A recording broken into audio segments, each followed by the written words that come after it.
जनसेवा केन्द्र उद्घाटित।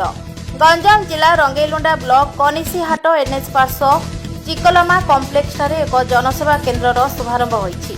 केन्द्र और राज्य सरकार को सबु काम डिजिटल माध्यम होउथिबारु ग्रामांचल लोके सरकारी सेवा और कार्य सेवा पाइबारु जेपरि वंचित न हेबे ताहाको दृष्टि रखी एक जनसेवा केन्द्र शुभारंभ करा जायतिबा प्रोपाइटर आशुतोष पाणी सूचना दैछथि। जहाँ सूचना मिली लोकंको जमीपट्टा, ड्राइविंग लाइसेंस, आधार कार्ड, पान कार्ड, आय प्रमाणपत्र, बैंक सेवा, इलेक्ट्रिक बिल, जानवाहन बीमा, छात्रवृत्ति आवेदन, विभिन्न प्रमाणपत्र एही केन्द्र माध्यम भली लोकंको सेवा जोगाइब बोली कहा जाउछि।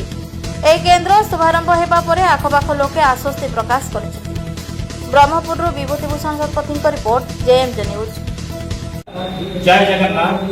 कनिसीहाट NH5 मेन रोड ठारे आमर रुद्र नेटवर्क आज ओपनिंग हेची आउ सेथिरे आमर मुख्य अतिथि रूपे आमर गोपी बाबू को डका जायछि।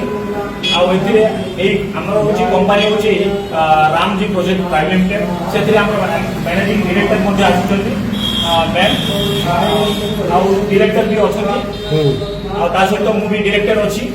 आउ आमे एई रामजी प्रोजेक्ट लिमिटेड रे प्रथमे आमे एई एरिया रे आमे एई अंचल रे आमे आमको सारू देइछु जानो ना होची आशुतोष पाणी। सी इज अ बैंकर, सी जने बैंकर अछंती आउ ऑलरेडी बहुत भल उन्नत मानर काम करिया पई आमे बहुत आशा रखिछु ताको थारो। आउ इथिरे से लोन तो बहुत किछि भल करि परिबे।